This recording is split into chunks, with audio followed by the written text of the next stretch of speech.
ನಮಸ್ಕಾರ. ಸ್ವಯಂಪಾಕ ಅಭಿಮಾನಿಗಳಿಗೆ ಸ್ವಾಗತ. ಈ ದಿನ ನಾನು ಹೆಸರು ಬೇಳೆ ಹಾಕಿ ರವೆ ಜೊತೆ ಉಪ್ಪಿಟ್ಟು ಹೇಗೆ ಮಾಡೋದು ಅಂತ ಹೇಳಿ ತೋರಿಸ್ಕೊಡ್ತಾ ಇದ್ದೀನಿ. ಬೇಕಾಗುವ ಪದಾರ್ಥಗಳು: ರವೆ ಅರ್ಧ ಕಪ್ಪು. ನಾನಿಲ್ಲಿ ಹುರಿದೇ ಇಟ್ಕೊಂಡಿದ್ದೀನಿ ರವೆನ. ಲೋಕಲ್ ರವೆ ಅಥವಾ ಬಾಂಬೆ ರವೆ, ಉಪ್ಪಿಟ್ಟಿನ ರವೆ ಅಂತಾರಲ್ಲ ಅದನ್ನ ಇಟ್ಕೊಂಡಿದ್ದೀನಿ. ಹೆಸರು ಬೇಳೆ ಅರ್ಧ ಕಪ್ಪು. ಹಸಿಮೆಣಸಿನಕಾಯಿ 6 ಹೆಚ್ಚಿಟ್ಕೊಂಡಿದ್ದೀನಿ ಸಣ್ಣದಾಗಿ ಈ ಗಾತ್ರದ್ದು. ಕರಿಬೇವಿನ ಎಲೆ ಸ್ವಲ್ಪ, ಸಣ್ಣಕ್ಕೆ ಹೆಚ್ಚಿದ ಕೊತ್ತಂಬರಿ ಸೊಪ್ಪು ಸ್ವಲ್ಪ, ಲಿಂಬೆ ಹಣ್ಣು 1 ಇಟ್ಕೊಂಡಿದ್ದೀನಿ, ರಸ ನೋಡಿ ಹಾಕೊಳ್ಳೋಣ.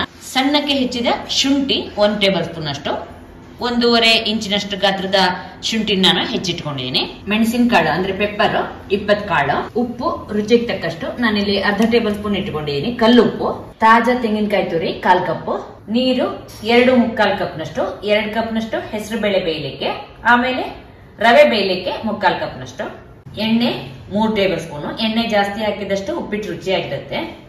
ಹೆಸರು ಬೇಳೆನ ಬಟ್ಲಿಗೆ ಹಾಕ್ಬಿಟ್ಟು ಚೆನ್ನಾಗಿ ತೊಳ್ಕೊಳ್ಳೋಣ. ತೊಳೆದ ಬೇಳೆಗೆ 2 ಕಪ್ನಷ್ಟು ನೀರ್ ಹಾಕಿ ಬೇಯಲಿಕ್ಕೆ ಇಟ್ಟಿದ್ದೀನಿ. ಕುಕ್ಕರ್ ಇಡೋದಂತಂದ್ರೆ ನೀವು ಒಂದೇ ವಿಜಲ್ ಕೂಗಿಸಿದ್ರೆ ಸಾಕಾಗತ್ತೆ. ಈಗ ನಾನು ಹೆಸರು ಬೇಳೆನ ಚೆನ್ನಾಗಿ ಬೇಯಿಸ್ಕೊಂಡಿದ್ದೀನಿ. ನೀವು ತೀರಾ ಇದನ್ನ ಕರಗುವಷ್ಟು ಬೇಯಿಸಬೇಡಿ. ನೀರು ಮತ್ತೆ ಹೆಸರು ಬೇಳೆ ಒಂದೇ ಆಗುವಷ್ಟು ಬೇಯಿಸೋದು ಬೇಡ, ಒಂದು 3/4 ಭಾಗ ಬೇಯಿಸಿದ್ರೆ ಸಾಕಾಗುತ್ತೆ. ಈಗ ಸ್ಟವ್ ಆಫ್ ಮಾಡೋಣ.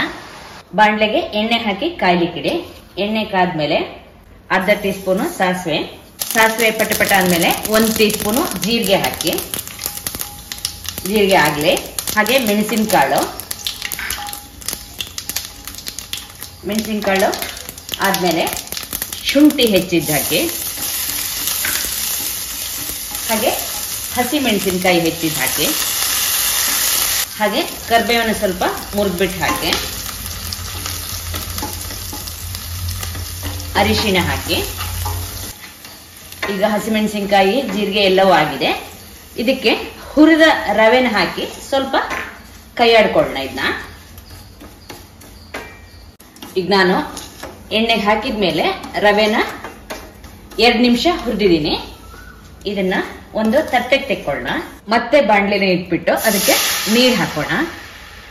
ಕುದಿಯುವ ನೀರಿಗೆ ಉಪ್ಪು ಹಾಕೋಣ. ಹಾಗೆ ಈ ಹೆಸರು ಬೇಳೆಲಿರೋ ನೀರನ್ನು ಕೂಡ ಹಾಕ್ತಾ ಇದ್ದೀನಿ. ಹೆಸರು ಬೇಳೆ ನೀರು ಹಾಕಿದ್ಮೇಲೆ ಕುದಿಯಕ್ಕೆ ಶುರು ಆಗಿದೆ. ಈಗ ಇದಕ್ಕೆ ಹುರಿದಿಟ್ಟಂತ ರವೆನ ಹಾಕೊಳ್ಳೋಣ. ಚೆನ್ನಾಗಿ ಒಂದ್ಸಲ ಕೈ ಆಡಿಸ್ಕೊಳ್ಳೋಣ. 1 ನಿಮಿಷ ಆದ್ಮೇಲೆ ಈಗ ಸ್ವಲ್ಪ ರವೆ ಕೂಡ ಬೆಂದಿದೆ. ಇದಕ್ಕೆ ಬೇಯಿಸಿಟ್ಟಂತ ಹೆಸರು ಬೇಳೆ ಹಾಕಿ ಚೆನ್ನಾಗಿ ಇದನ್ನ ಕೈ ಆಡಿಸ್ಕೊಳ್ಳೋಣ. ಮುಚ್ಚಿಟ್ಟು ಸಣ್ಣ ಊರಿನಲ್ಲಿ ಬೇಯಿಸ್ಕೊಳ್ಳೋಣ. ಉಪ್ಪಿಟ್ಟು ಹದವಾಗೀಗ ಬೆಂದಿದೆ. ಒಂದ್ಸಲ ಕೈ ಆಡ್ಕೊಳ್ಳಿ. ಸ್ಟವ್ ಆಫ್ ಮಾಡಿ ಹೆಚ್ಚಿದ ಕೊತ್ತಂಬರಿ ಸೊಪ್ಪು, ತೆಂಗಿನಕಾಯಿ ತುರಿ, ಹಾಗೆ ಲಿಂಬೆ ಹಣ್ಣನ್ನ ಹಿಂಡೋಣ. ಚೆನ್ನಾಗಿ ಇದನ್ನ ಕಲಸಿದ್ರೆ ನಿಮಗೆ ಬಿಸಿ ಬಿಸಿ ಹೆಸರು ಬೇಳೆ ಉಪ್ಪಿಟ್ಟು ತಿನ್ಲಿಕ್ಕೆ ಸಿದ್ಧವಾಗಿದೆ. ಈ ಉಪ್ಪಿಟ್ಟಿಗೆ ನೀವು ಸ್ವಲ್ಪ ನೀರು ಜಾಸ್ತಿ ಹಾಕಿ ಪೊಂಗಲ್ ತರ ಮಾಡಿದ್ರೆ ಕೂಡ ತುಂಬಾ ಚೆನ್ನಾಗಿರುತ್ತೆ. ನೋಡಿದ್ರಲ್ವಾ ಹೆಸರು ಬೇಳೆ ಹಾಕಿ ರವೆ ಉಪ್ಪಿಟ್ಟು ಹೇಗೆ ಮಾಡೋದು ಅಂತ ಹೇಳಿ. ನೀವು ಕೂಡ ನಿಮ್ಮ ಮನೆಯಲ್ಲಿ ಈ ಉಪ್ಪಿಟ್ಟನ್ನು ಮಾಡಿಬಿಟ್ಟು ನಿಮ್ಮ ಅಭಿಪ್ರಾಯ ನಮ್ಗೆ ತಿಳಿಸಿ. ನಮಸ್ಕಾರ.